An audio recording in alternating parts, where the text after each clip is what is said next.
विदाई के आंसू। भाविका ने जब आंखें खोली तो उसके बगल में एक गिफ्ट बॉक्स रखा था जिस पर लिखा था शादी की 25वीं वर्षगांठ की बधाई संगिनी। उस बॉक्स को खोले बिना ही भाविका अपने जीवन के 25 साल पीछे चली गई, जब उसने अपना एमबीए पूरा किया था और वह अपने सपनों की एक अलग ही दुनिया में रहती थी। भाविका को लव मैरिज करनी थी, उसे कभी अरेंज मैरिज करनी ही नहीं थी। इसका सबसे बड़ा कारण था परिवार। उसका मानना था कि अरेंज मैरिज में परिवार हमेशा दोनों के बीच में आ जाता है। इसलिए उसने और उसके दोस्तों ने तय किया था कि ढंग का लड़का मिलते ही हम सब लव मैरिज करेंगे। भाविका के सोच के हिसाब से कुछ नहीं हुआ। उसने कुछ लड़कों को डेट तो किया लेकिन बात नहीं बनी। आखिरकार माँ पापा का मन रखने के लिए ही सही उसे उनके मनपसंद लड़के से शादी करनी ही पड़ी। इस तरह से लव मैरिज करने वाली भाविका की अरेंज मैरिज हो गई। शादी के बाद जब भाविका की विदाई हुई थी तो वह गाड़ी में बैठने के बाद बहुत रो रही थी।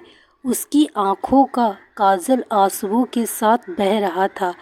तभी चेहरे के सामने एक सफ़ेद रुमाल आता है जो किसी और ने नहीं बल्कि उसके पति ने उसकी तरफ बढ़ाया था। रुमाल लेकर भाविका ने आंसू पोंछे। आंखों से बहा काजल उस सफ़ेद रुमाल पर लग गया। सॉरी, मैंने आपकी रुमाल गंदी कर दी, मैं इसे धुल दूंगी, भाविका ने संजीव से कहा। संजीव ने उसके हाथ से रुमाल लेते हुए सिर्फ इतना ही कहा, कोई बात नहीं। थोड़ी ही देर में गाड़ी संजीव के घर पहुंच गई। भाविका को अब उनका ही सामना करना था जिनके कारण वह अरेंज मैरिज नहीं करना चाहती थी। दरवाजे पर परिवार के सभी सदस्य आरती की थाली लिए नई दुल्हन का इंतजार कर रहे थे। भाविका का स्वागत सभी ने धूमधाम से किया। गृह प्रवेश के बाद शादी की बची हुई रस्मों को जल्द ही खत्म किया गया। भाविका की सास ने अपनी बेटी से कहा, भाभी को उनके कमरे में ले जा, आराम करने दे, बहू बहुत थक गई है। रागिनी तुरंत उठी और भाविका को उसके कमरे में ले गई। भाभी, आप यहाँ आराम करिए, कुछ भी ज़रूरत हो तो मुझे बुला लेना। भारी लहंगे और जेवरों को उतारने के बाद भाविका फ्रेश होकर सो गई। 5 घंटे बाद उसकी आँख खुली तो देखा कि रात के 8 बज रहे थे। संजीव को कमरे में आता देख वह थोड़ा सकपका गई। अरे आराम से, ऐसे झटके से नहीं उठते हैं, संजीव बोला। हल्की मुस्कान के साथ भाविका बोली, लगता है कि मैं कुछ ज़्यादा ही सो गई। तभी दरवाजे पर दस्तक के साथ भाविका की सास अंदर आते हुए बोली, नहीं बेटी, शादी की थकान है, चंद घंटों की नींद से थोड़े जाएगी। लो, खाना खा लो और उसके बाद फिर से सो जाना।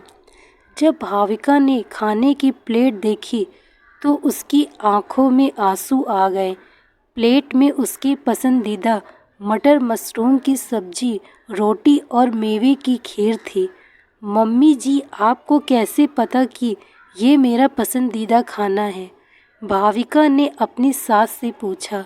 इतने में रागिनी पानी की बोतल लाते हुए बोली, परिवार में सबको एक दूसरे की पसंद पता है भाभी, इसलिए आपके आने से पहले ही आपके जानने वाले लोगों के साथ बातचीत करके भैया और मम्मी ने आप पर पूरी पीएचडी कर ली है। अब आपको कुछ बताने की ज़रूरत नहीं है, हमें सब पता है कि आपको क्या पसंद है और क्या नहीं।